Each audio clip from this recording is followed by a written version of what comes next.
We'll start chapter 1, teeth and microbes of term 2, science. Okay? Teeth and microbes मतलब दांत के बारे में इस चैप्टर में होंगे, अपने दांतों के बारे में पढ़ेंगे. एंड माइक्रोब्स मीन्स क्या होता है वो हम देखेंगे, छोटे जीव जो होते हैं वो. Now unscramble the words to find the correct words and fill in the blanks. यहाँ एक एक्टिविटी दी हुई है और ये ब्रैकेट में देखिए ऐसे मिला जुला के पजल वे में कुछ वर्ड दिया हुआ है, उसमें से आपको आंसर ढूंढ के फिलअप करना है. Number 1, dash help to bite and chew food. तो आपके फूड को कौन चबाने में और उसको कट करने में मदद करता है? तो टीथ. तो टीथ की स्पेलिंग है वहाँ फिलअप करो आप. Second, teeth are dash in colour. क्या है टीथ का colour? White. Okay. We should dash our teeth daily. We should brush our teeth daily. Now teeth are very important part of our body. आप जानते हो हमारे body का बहुत important part है टीथ. क्यों इंपॉर्टेंट कहा जा रहा है? टीथ क्या क्या काम करता है हम देखेंगे आगे. नंबर 1, टीथ के बारे में देखिए. Give shape to our face. अगर टीथ नहीं होते तो सोचिए अपना फेस कैसा होता है. सब कभी अब किसी बूढ़े को देखते हो ना, दांत पूरा निकल जाता है किसी का, तो कैसा हो जाता है. तो वैसे ही तो टीथ जो है अपने फेस को एक लुक देने में, एक शेप देने में काफ़ी इम्पोर्टेंस रखता है. Help us bite and chew the food. खाना जब आप खाते हो तो मुंह में उसको चबाते हैं, हम उसको मैश करते हैं, तो ये दांत काम करता है. ठीक है. हेल्प अस स्पीक क्लियरली. हम क्लियरली बोल पाते हैं, अच्छे से बोल पाते हैं दांतों के कारण. दांत हमारी काफ़ी हेल्प करता है उसमें. Find out from your parents if you had teeth when you were baby. अपने आप पेरेंट्स से पूछिए, मम्मी पापा से, कि आप जब बच्चे थे, बहुत छोटे थे, जब आपने जन्म लिया था तो आपको दांत थे? We all are born without teeth. हम जब भी हम पैदा होते हैं तो बिना टीथ के पैदा होते हैं. बहुत छोटे बच्चे जो होते हैं उनको दांत नहीं होती है. Teeth start growing out of the gums later. और धीरे 1 साल के बाद लगभग दांत आने स्टार्ट होते हैं बच्चों के. Sets of teeth. टीथ के सेट क्या क्या हैं, क्या क्या टीथ होते हैं, कौन कौन से तरह के, हम देखेंगे. बाय द एज ऑफ 3 साल का जब बच्चा हो जाता है, a child has a set of 20 teeth. 3 साल के बच्चों को 20 टीथ होते हैं. फाइन. 20 टीथ का set. This set of teeth is called milk teeth और टेम्पररी टीथ. और इस उम्र के जो दांत होते हैं उसे हम दूध के दांत कहते हैं, टेम्पररी टीथ होते हैं वो. बाय द एज ऑफ 6, जब 6 साल का होता है बच्चा, the child starts losing the milk teeth 1 by 1. 6 साल का होने के बाद क्या होता है, एक एक करके टीथ जो है वो टूटने लगते हैं. As the milk teeth fall, new bigger teeth grow in their places from the gums. और एक दांत जैसे टूटता है मिल्क टीथ, तो दूसरा जो है उससे थोड़ा बड़ा दांत जो है वो गम से बाहर आने लगता है अपने जड़ों से. This new set of teeth is called permanent. फिर जब सारे मिल्क टीथ टूट जाते हैं तो दूसरे जो दांत आते हैं सेकेंड टाइम में, उन्हें हम परमानेंट टीथ कहते हैं. ये फिर टूटते नहीं हैं, कभी टूट जाते हैं फिर नया आएगा नहीं, तो ये परमानेंट टीथ है. Every adult usually has a set of 32 teeth. तो जो भी हम बड़े होते हैं, एडल्ट इंसान जो भी होते हैं, 32 सेट ऑफ टीथ होते हैं. कितने टीथ होते हैं टोटल? 32 ही कहते हैं ना, 32 मुद्दे का होता है वो. 32 दांत means 32 teeth. 16 in the upper jaw and 16 in the lower jaw. 16 जो है ऊपर वाले जॉ में और 16 जो है वो नीचे की जॉ में. Upper and lower jaws have identical kinds of teeth. और ऊपर और नीचे सेम टू सेम दांत होती है, एक के नीचे एक, same to same. If you lose any tooth from the set of permanent teeth, you do not get new one in its place. और अब मैंने आपको बताया परमानेंट टीथ में से एक भी टीथ अगर टूटता है आपका तो वो वापस नहीं पैदा होगा. Kinds of teeth. टीथ के क्या क्या, कौन कौन से अलग अलग नाम है टीथ के, देखते हैं. There are 4 kinds of permanent teeth. तो जो परमानेंट टीथ है उसको हमने 4 कैटेगरी में बांटा है. Number 1, incisor. ठीक है. Canines, premolars and molars. यहाँ देखिए पिक्चर दिया हुआ है सबका. इंसीजर क्या है, कैनाइन का शेप कैसा होता है, प्रीमोलर क्या है और मोलर क्या होता है. Number 1, incisors. The 4 front teeth in each jaw are incisor. आपके आगे के सबसे बीच के, मतलब 2 बीच के और उसके फिर साइड के, जो 4 ऊपर हैं और 4 नीचे हैं, ये हैं incisor. They have sharp straight edges. तो उनके जो आगे के जो एज होते हैं, एक के ऊपर एक जो हम दांत रखते हैं, तो एज जो होता है बहुत शार्प होता है. They are use for cutting and biting food.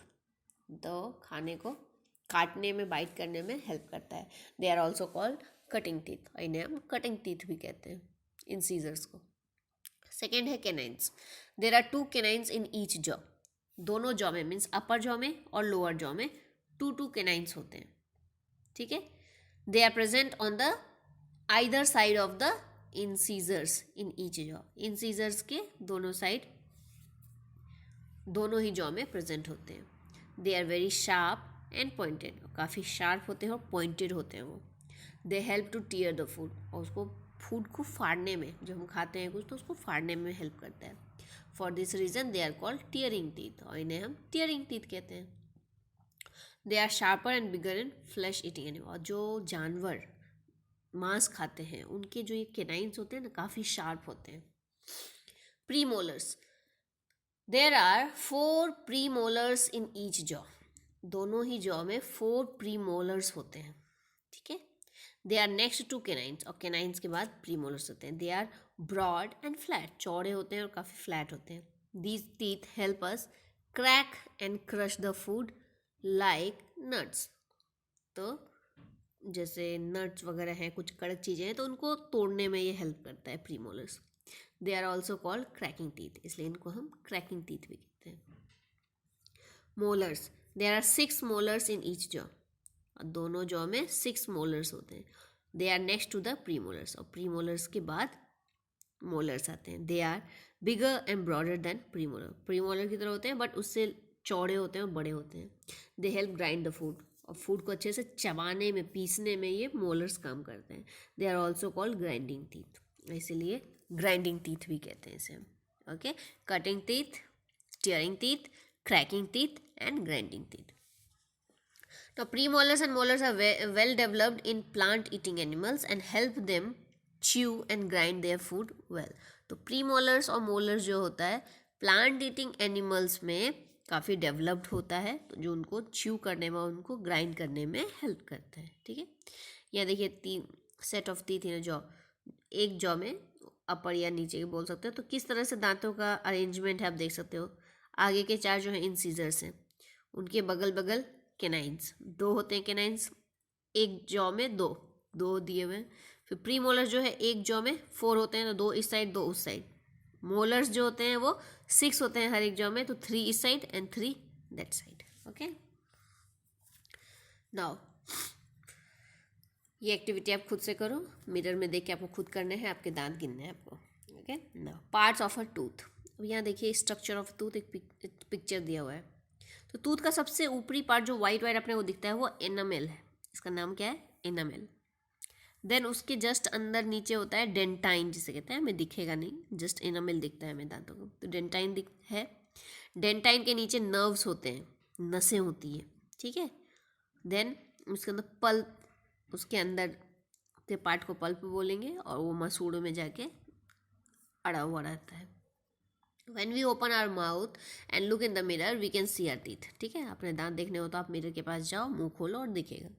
The soft gums hold our teeth tightly in their place. तो हमारे जो जड़ हैं, जॉ हैं, वो दांतों को अच्छे से पकड़ के मजबूत रखते हैं. Each tooth has 2 parts, crown and root. तो सिंपली एक दांत को आप 2 पार्टों में बांट सकते हो. ऊपर जो दिखता है आपको पार्ट वो है क्राउन, और जो अंदर जड़ में है वो है root. The part of the tooth that we see is crown and the part inside is gum. ठीक है.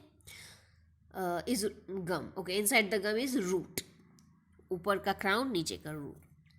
The outer white covering of the tooth is called enamel. ये जो white दिखता है ना आपको पार्ट, ये cover है, enamel कहते हैं इसे, enamel. ओके. और ये हार्डेस्ट मटेरियल है in human body. Human body का सबसे हार्डेस्ट कोई पार्ट है तो वो है enamel, दांत का cover. The layer inside the enamel that forms the main hard part of the tooth is called dentine. ठीक है. enamel कवर के जस्ट नीचे जो हार्ड पार्ट बनता है दांत का वो डेंटाइन है, डेंटाइन कहलाता है. The center of the tooth is called pulp. और दांत के जस्ट बीचों बीच का पार्ट पल्प कहलाता है. It lies inside the dentine. और डेंटाइन के अंदर ये होता है. This is soft and has blood vessels and nerves in it. और इसी पल्प के अंदर नर्व्स होते हैं, ब्लड वेसल्स दांत के अंदर. ठीक है. टूथ देखिए, दांतों का सड़ना क्या है. देखो, when we eat, small bits of food may stick between our teeth. जब हम खाते हैं तो मे भी हो सकता है खाते खाते खाने के कुछ पार्ट्स जो है हमारे दांतों के बीच चिपके रह जाते हैं। When we do not brush our teeth properly, this stuck food rots and our teeth get covered with a thin sticky layer of germs called plaque. जब हम अच्छे से ब्रश नहीं करते हैं, मुंह अच्छे से नहीं धोते हैं, तो क्या होता है, ये खाने के पार्टिकल जो है वो सड़ने लगेंगे और सड़ने के बाद जर्म्स का एक कवर बन जाता है हमारे दांतों के ऊपर, जिसे हम कहते हैं प्लेक। अब ये प्लेक जो है, this plaque reacts with the sugar present in the food to produce acid which affects the tooth enamel and starts decaying. अब देखिए, हमने तो कहा कि दांत के ऊपर का जो परत है वो सबसे हार्डेस्ट मटेरियल है अपने बॉडी का, ठीक है, लेकिन फिर भी सड़ता है। क्यों? क्योंकि जो प्लेक बन जाता है वो खाना जब हम खाते हैं तो खाने में हमारे जो शुगर का मात्रा प्रेजेंट होता है वो उस प्लेक से रिएक्शन करता है, मतलब मिक्स होता है जब, तो एसिड बनता है और ये एसिड जो है वो अफेक्ट करता है टूथ के कवर को, ठीक है, ये इनामिल को, और जिससे कि वो सड़ना स्टार्ट हो जाता है। This is called the tooth decay, और फिर दांत सड़ना बोलते हैं इसे हम। इट काउजेज होल्स और cavities in enamel and dentine, और ये कैविटीज जो हो जाते हैं, होल्स हो जाते हैं दांतों में, इनामिल तक पहुंचता है और फिर धीरे धीरे वो डेंटाइन तक भी पहुंचता है। As a result the nerves and the blood vessel in the pulp get expose, और फिर क्या है, ये नर्व्स और जो ब्लड वेसल्स हैं हमारे अभी तो क्या कवर रहते हैं, लेकिन जब कैविटीज़ हो जाती है हमें तो क्या होता है, वो नसें जो है वो एक्सपोज, मतलब बाहर के कांटेक्ट में आ जाती है। तो हम कुछ भी फिर गर्म या ठंडा हम जब पानी पिएंगे या कुछ भी खाना भी खाएंगे तो वो उससे कांटेक्ट में आएगा और जिससे हमें दांत का दुखाव होता है, ओके, दांत दुखने लगता है। 10 tooth decay causes the following, इससे क्या होता है, फिर दांत, इसलिए दांत सड़ने के कारण क्या क्या होता है, दांत में दर्द होगा, टूथ एक, देन होल्स और कैविटीज इन द टीथ, दांतों में कैविटीज हो जाती है, foul smell from the mouth, मुंह से गंदी बास आने लगेगी, लॉस ऑफ टीथ, दांत भी टूट सकते हैं, स्टमक डिसऑर्डर, फिर क्या है, ये जो भी एसिड वगैरह अगर बन रहा है स्टमक में जा रहा है तो स्टमक की प्रॉब्लम हो जाएगी, और ब्लीडिंग गम्स से खून आने लगेंगे जड़ों या अपने जॉ से। तो ये सारी चीज़ें हो सकती है दूध दिखे में दांत जब सड़ता है तो। केयर ऑफ टीथ, अब किस तरह से हमें अपने दांतों का केयर करना चाहिए। Teeth are very important part of our body, we must take care of our teeth to prevent tooth decay. दांतों का हमें बहुत ध्यान रखना चाहिए जिससे कि हमारे दांत सड़े नहीं।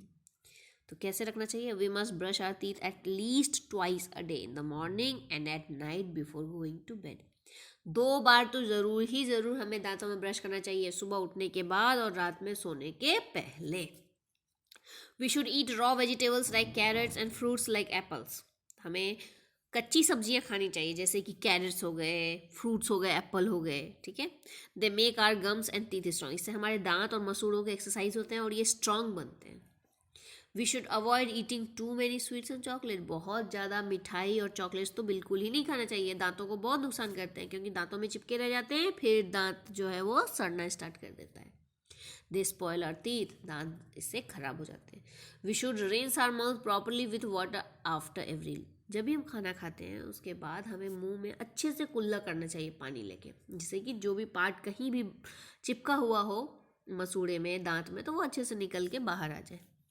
We should brush our teeth correctly as shown below, अब ब्रश करने का तरीका क्या है यहाँ नीचे देखिए, पिक्चर्स हैं 1 to 5 में, उसमें बताया गया है कि किस तरह से ब्रश करना चाहिए। अपर पार्ट इन फ्रंट, ठीक है, इनसाइड से, देन सामने से, इनसाइड से, फिर नीचे में ऐसे ही अंदर से, फिर आउटसाइड से, और चारों साइड मसूड़ों में, मोलर्स, प्री मोलर्स, केनाइन्स, सब कुछ में अच्छे से ब्रश होना चाहिए, है ना। Now we should have milk and milk products daily, हमें दूध पीना चाहिए, दूध से बनी हुई चीज़ें हमेशा डेली खानी चाहिए। They have calcium that makes our teeth strong, और दूध में हम जानते हैं कि कैल्शियम होता है और जिससे हमारे टीथ जो है वो बहुत स्ट्रांग बनते हैं। We must floss our teeth every day, दांत को अच्छे से साफ करना चाहिए डेली, ठीक है। Then teeth that are not kept clean get covered with a yellow substance called tartar. This can be removed by a dentist. अगर अच्छे से अगर दांत आपका क्लीन नहीं हो रहा है तो एक पीला जैसा परत चढ़ जाता है दांत के ऊपर, जिसे टार्टार कहते हैं, इसे डेंटिस्ट से हटवा सकते हैं अपन, okay. We should visit a dentist at least twice a year, साल में कम से कम 2 बार हमें डेंटिस्ट के पास जाना चाहिए अपना दांत दिखाने के लिए, फाइन ना। अगेन माइक्रोब्स में अभी हमने टीथ के बारे में पढ़ लिया सब, अब आया माइक्रोब्स का टर्न। क्या है? Microbes are very small living organism. तो ये बहुत छोटे ही जीव हैं। They can not be seen with naked eyes.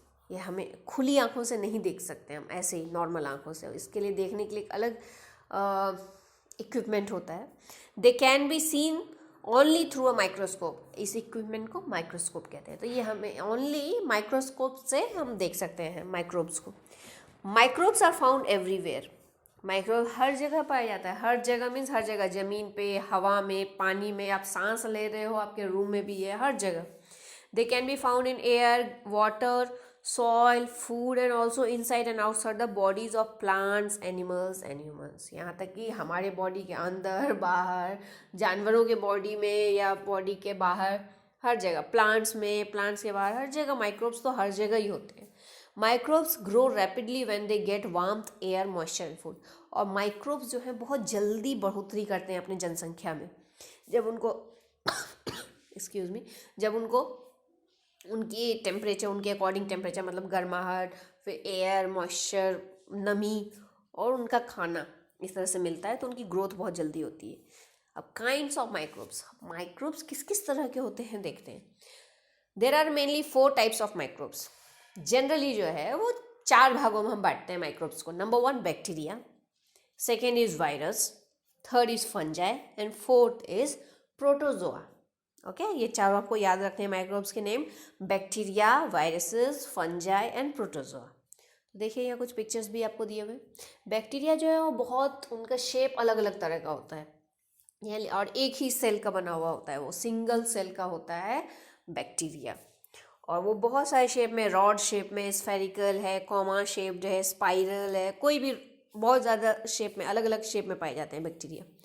Virus क्या है? Microbes smaller than bacteria. Microbes जो बैक्टीरिया से भी छोटे होते हैं वो है वायरस, बहुत छोटे होते हैं। No fungi, microbes that grow on dead and decaying matter. Fungi क्या है? वो माइक्रोब्स जो सड़े गले चीज़ों पे पनपता है, ग्रो होता है, उसे हम फंजाई कहते हैं। फंजाई आप देखो, ब्रेड, आप ब्रेड घर में लाके या रोटी जो है आप ऐसे ही रख दो कहीं पर ढक के कटोरी में, 1 सप्ताह या 10 दिन, देखोगे उसके ऊपर हल्की हल्की ऐसे ग्रीन, ब्लैक, रेडिश जैसा सा अजीब सा रुई रुई जैसी चीज़ें दिखेंगी आपको, तो वो फंजाई है। ठीक है ना। प्रोटोजोआ, सिंगल सेल्ड माइक्रो, ये भी सिंगल सेल का होता है और बैक्टीरिया से थोड़ा अलग होता है और इनको अलग ही ग्रुप बटा गया है, प्रोटोजोआ कहते हैं उसे। ना हार्मफुल माइक्रोब्स, अब ज़रूरी नहीं है कि हर एक माइक्रोब जो है वो हार्मफुल ही होता है, लेकिन कुछ हार्मफुल माइक्रोब्स हैं वो देखिए। Harmful disease causing microbes are called germs. जो माइक्रोब्स डिजीज़ फैलाते हैं, हमारे लिए हार्मफुल होते हैं, हमारे लिए, एनिमल्स या प्लांट्स के लिए, तो उन्हें हम जर्म्स कहते हैं। ऐसे माइक्रोब्स को harmful microbes are called germs. तो देखिए बैक्टीरिया, अब बैक्टीरिया से होने वाले डिजीज़ कौन कौन से हैं? Typhoid, diphtheria, pneumonia and tuberculosis. Virus से होने वाले डिजीज़ कौन से हैं? Measles, polio, small pox, influenza, common cold. अभी जो कोरोना वायरस चल रहा है वो कोरोना भी, ये सब वायरल डिजीज़ है, वायरस के कारण हो रहा है, नॉट वायरल डिजीज़, वायरस के कारण होने वाली डिजीज़। नो फंजाई, फंजाई से होने वाली डिजीज़, रिंगवर्म, एथलीट फुट, ये सब फंजाई से होने वाले हैं। अब प्रोटोजोआ से मलेरिया एंड डिसेंट्री। अब कुछ माइक्रोब्स जो हैं वो यूज़फुल भी होते हैं, काफ़ी हमारे लिए लाभदायक है। कौन कौन से हैं देखिए। There are some microbes that are useful to us in many ways. Number 1, a fungus called yeast help to make soft cakes and bread. ठीक है, कुछ माइक्रोब जो होते हैं काफ़ी हेल्पफुल होता है हमारे, जैसे केक इंडस्ट्री में ईस्ट का यूज़ किया जाता है, तो उससे क्या केक्स जो है काफ़ी सॉफ्ट बनते हैं। Lactobacillus bacteria convert milk into curd. अब घर में दूध का दही बनाते हुए देखा होगा अपने मम्मी को, तो ये कैसे बन जाता है दूध से दही? तो जो दही है वो लैक्टोबैसिलस नाम के बैक्टीरिया के कारण बनता है। ठीक है। Now some bacteria help in the decay of dead plants and animals. कुछ बैक्टीरिया जो हैं प्लांट्स और एनिमल्स को जब मर जाते हैं तो उनको, उनकी बॉडी को गलाने में काम आता है। Some bacteria help to produce vitamins in our body. हमारे बॉडी में विटामिन्स जो हैं उसको प्रोड्यूस करने में कुछ बैक्टीरियाज काम करते हैं। Some bacteria help in digestion of food in our body. हमारे बॉडी में फूड का डाइजेशन में भी बैक्टीरियाज हेल्प करते हैं। ओके।